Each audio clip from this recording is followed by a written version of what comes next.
All right. Well, hi everyone. Welcome to today's webinar. I'm Glenda Bean, Director of the Current Insurance Compliance Education Program, or CICT for short. CICT is our education and training program, which these webinars are a part of. We're rolling out an online, on-demand education and training series. So you can find out more information by clicking on the offer in the sidebar to go right to our school. It's free to become a student, and we do have some free courses up there right now, so you can learn more about CCS and the CICT program.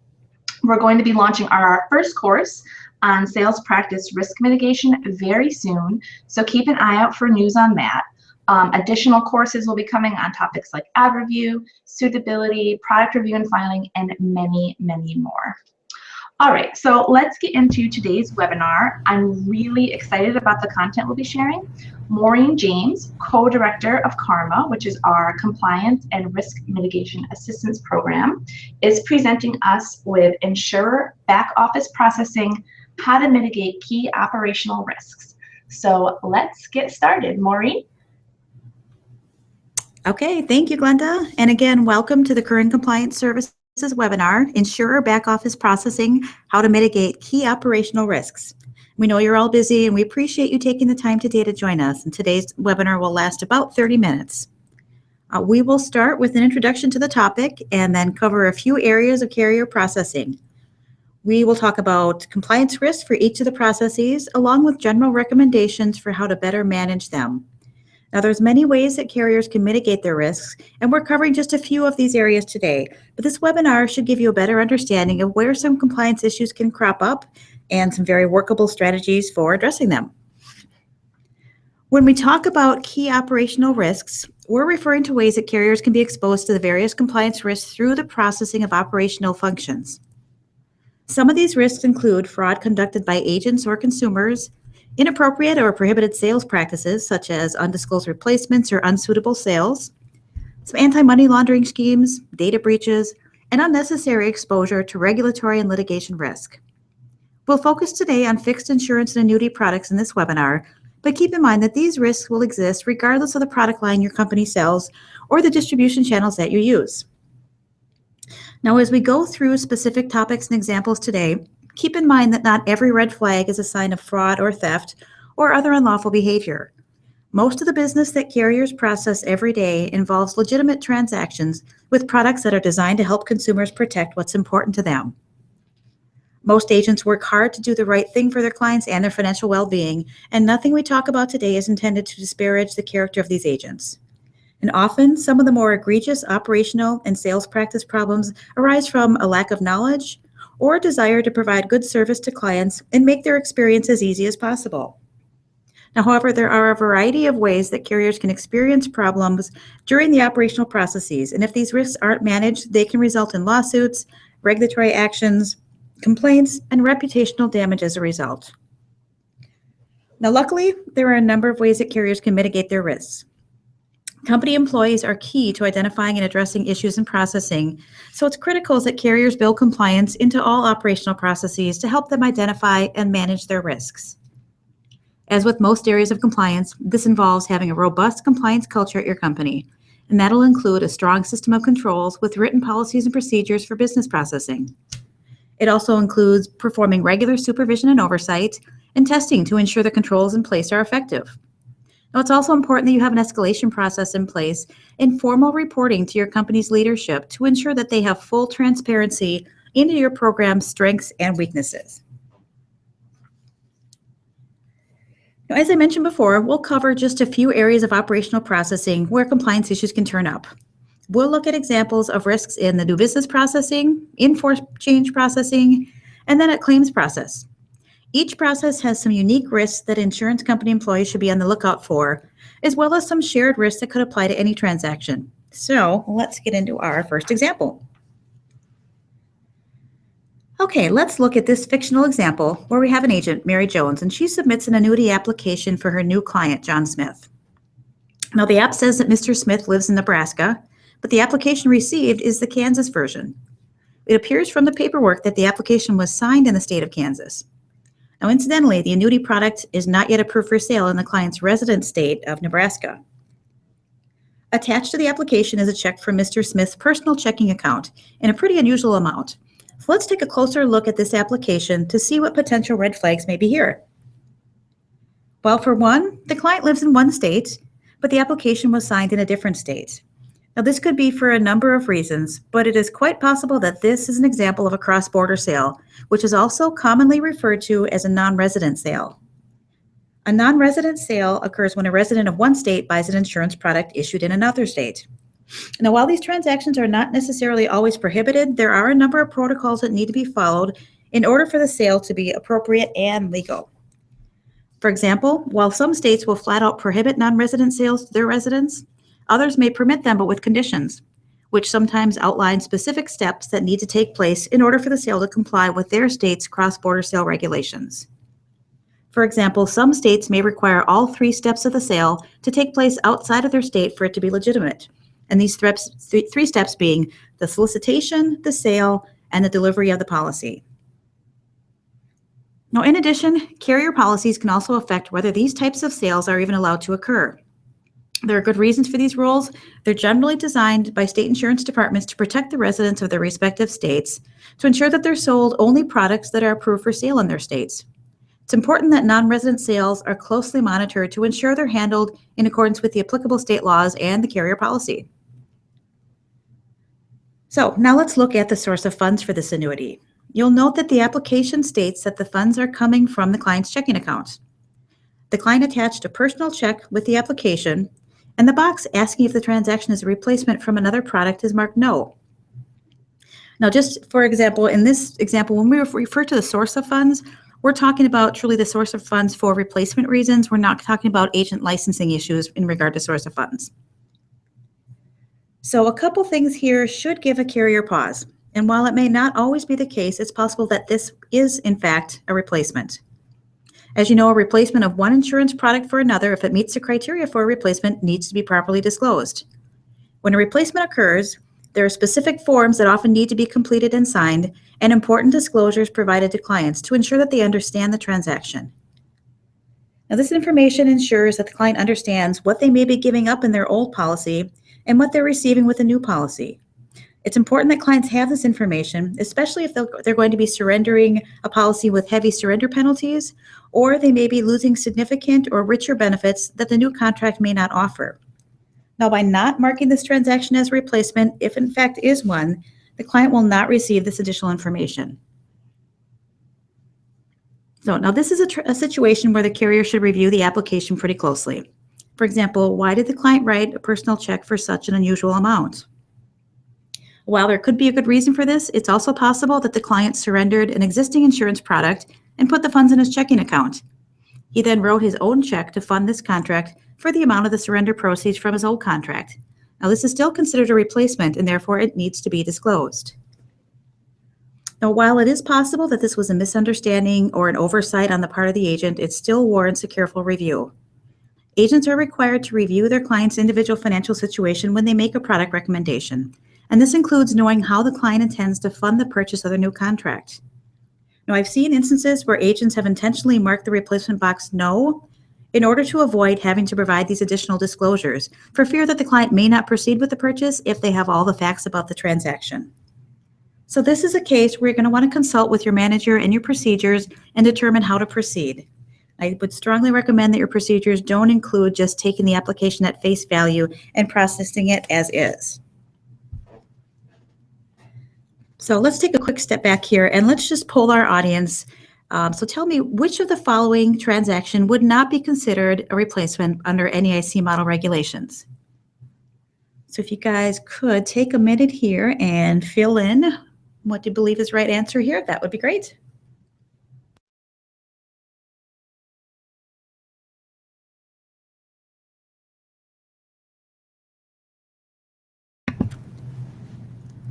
Okay, give you another minute to weigh in. Pick 1, 2, 3, or 4.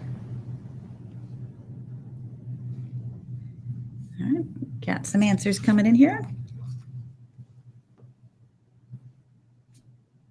Oh, doing good. Most of our audiences pick the right answer.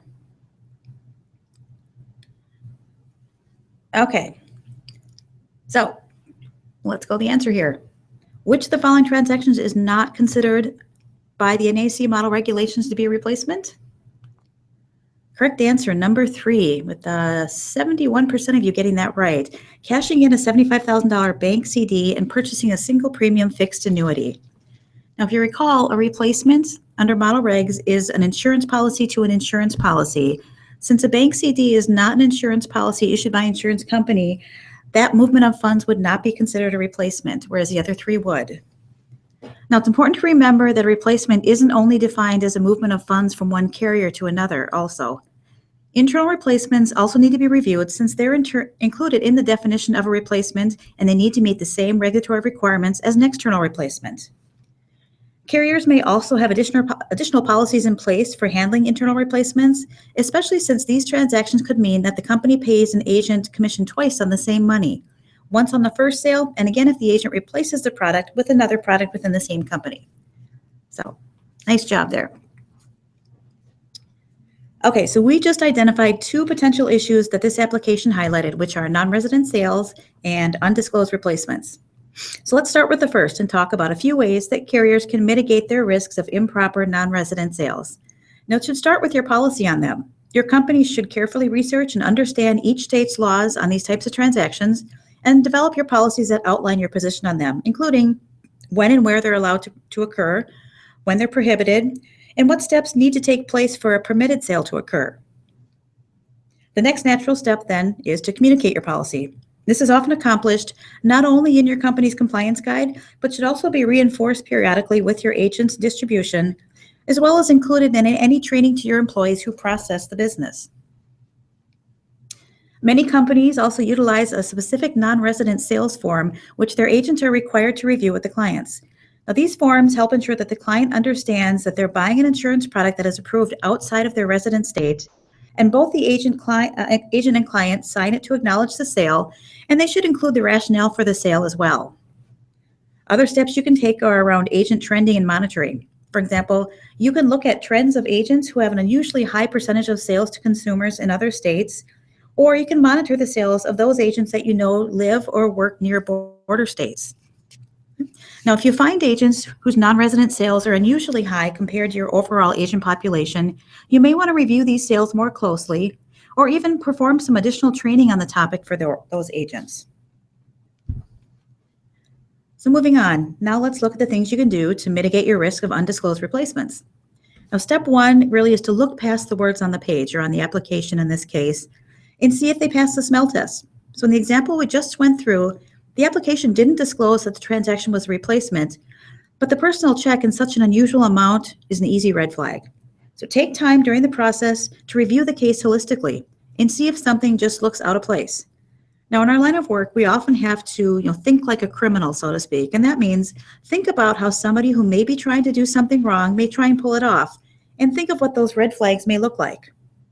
As I said before, these situations are not common, and I'm not suggesting that agents, by and large, are violating your compliance policies, but it is important to continuously be aware of those warning signs, so when something does look unusual, you're better equipped to identify it.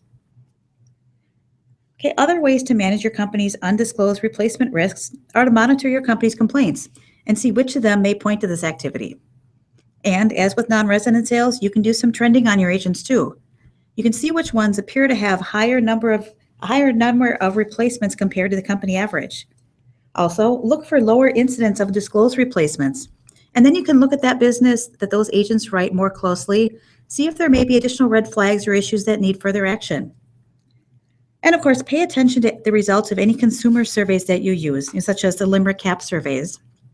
Here you may be able to identify issues in these survey results and hear comments that you may not otherwise hear about from your consumers. These surveys provide you with a starting point for further discussion with these consumers if you suspect replacement activity or any other problematic activity because of the consumer responses. All right, so let's move on to policy change processing. There are probably dozens of types of changes that your company processes on enforced policies regularly, if not more. So right now, we're going to look at an example of an address change. So in this situation, we've got an agent, Susie Smith, and she calls into ABC Life's customer service center, and she asked to change the agent on her client's address on her client's policy, John Jones. The address she gave the company was, in fact, her own home address, which, by the way, she did not mention to the customer service rep on the line. So in this case, the customer service rep processed the address change at Susie's instructions after verifying that Susie was, in fact, John's agent of record. Now, per ABC Life's change procedures, a confirmation of the address change was generated and sent to John's new address confirming the change. 3 days later, ABC Life receives a written request for a large withdrawal from John's policy. ABC Life processed the request and mails a check to John at his new address. Of course, this is now Susie's address, so Susie receives the check, signs it over to herself, and cashes it. So in this example, what we have here is a situation that's often referred to as the agent having a controlled address. And this is when the address for the consumer is controlled by the agent. In other words, when the address used for the consumer is the agent's address. This allows the agent to control the flow of information from the carrier to the consumer. The consumer only receives what the agent chooses to give him or her. Now, in some cases, agents who have misappropriated consumer assets from policies or contract have been able to cover it up by producing false consumer statements. And they were able to do this because they received the real statements from the carrier and they did not provide them to the consumer. So in this case, a few things could have been done differently to prevent this situation. So let's take a look at these. Okay, first of all, your company should have a policy in place that dictates who is authorized to make changes on behalf of a client and which changes in particular. Any significant changes to a policy, such as changes to ownership or beneficiary, address changes, or distribution requests, those should be looked at pretty carefully. Generally, allowing anyone other than the client to request these types of changes can be pretty risky, as these are areas that involve key decisions around who has access to information about the policy or the policy funds itself. Also, these are the types of changes that should generally require a written request as opposed to allowing a verbal request over the phone, even if the phone line is recorded. Now, when a change request is received, you may want to consider doing a signature comparison. Look at the client's signature on the form against their signature on the original application and see if they're similar. Now, while signatures will vary a bit each time they're signed, you don't really need to be a handwriting expert to see if the two signatures are remarkably different handwriting. Now, when you change a client's address, be sure to send confirmation of the change to both the old and the new address, and you may want to consider limiting the client's ability to take distributions or make other key changes for several days. This will allow the address change confirmation to be received before any new changes can be made to the contract, and that gives the client the opportunity to speak up if they in fact didn't request the address change themselves. Now, your company should also have procedures in place to flag any situation where the agent's address may be the client's address of record. Now, this is an easy way to spot situations where an agent may be controlling a client's address. This type of comparison could be done on a case-by-case basis as change requests come in, but an even more effective control is also routinely run your client's addresses against the addresses of your agent population. And lastly, it's just fine to reach out to your clients directly if you have a transaction that looks suspicious. If you have concerns about the agent's involvement in a transaction, you'll likely want to contact the agent without the client's involvement, contact the client without the agent's involvement to clear up any questions you may have. Okay, so let's look at our last process, the claims process. Now, insurance companies process a variety of claims every day, such as disability claims, long-term care, the exercise of policy riders, and death claims. Today's example looks at a fictional death claim for our client, Walter Jones. So Walter's son, Michael, calls ABC Life and says his father has died, and as a beneficiary of the policy, he would like to receive the death benefit from the policy. Now, during the call, Michael asked some really unusual questions, very detailed questions, not just basic questions about what forms does he need to complete, but detailed questions about the policy of the company on releasing funds, on the timeliness of it, and asking for specific rationale on why he has to produce certain documents for the claim.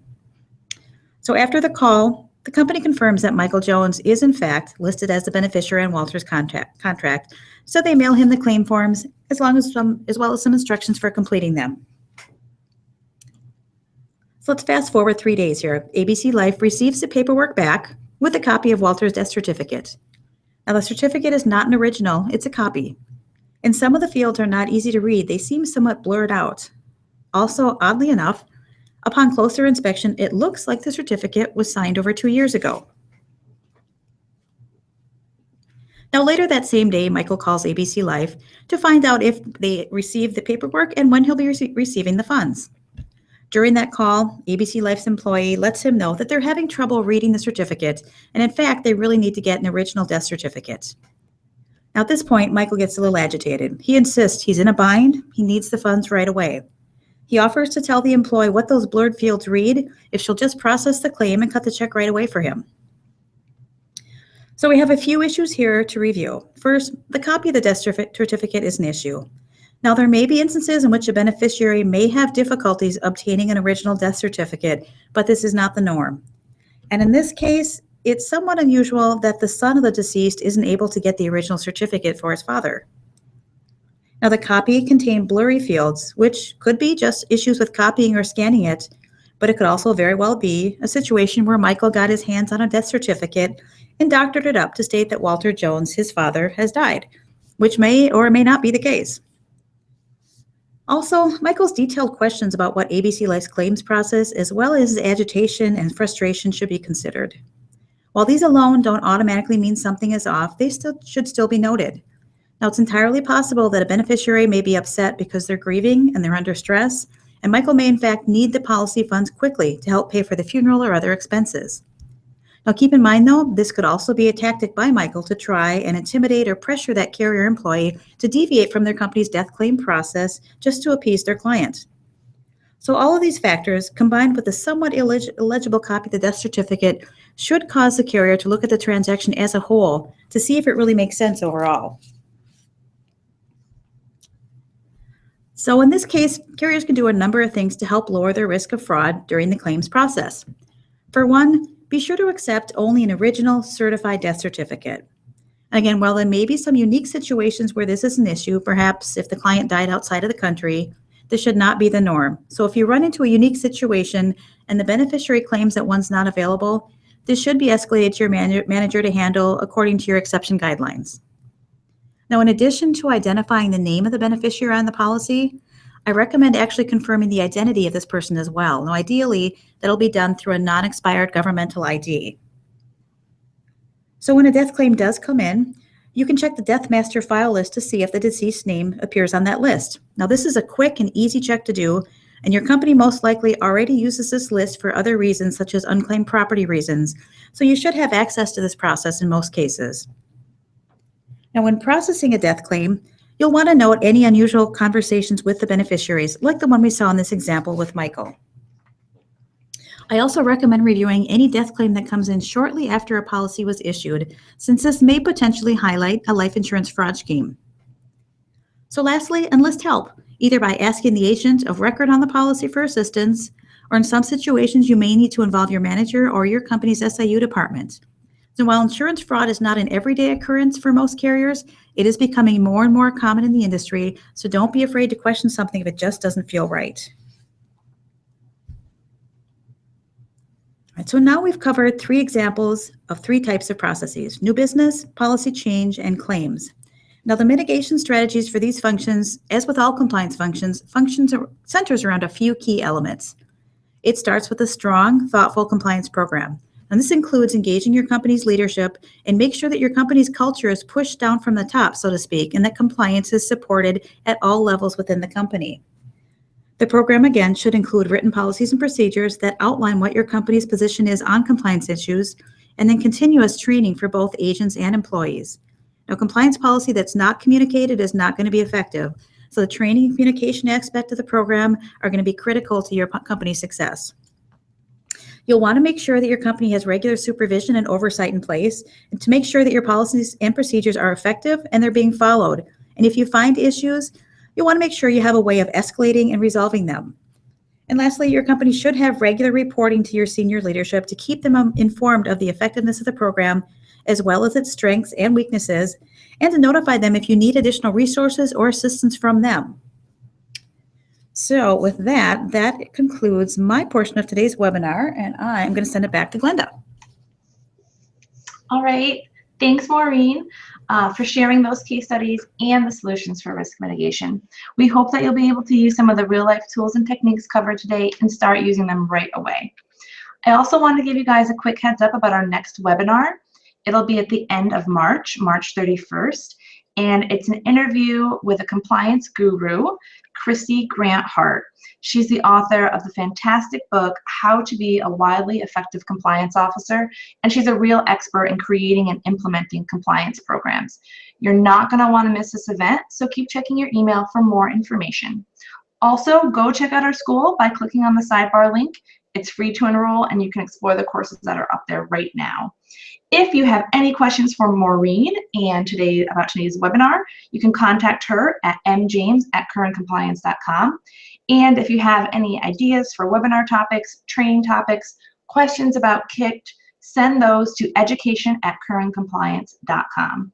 Again, I'm Glenda Bean. Thanks for joining Maureen's webinar, and we hope you have a wonderful day.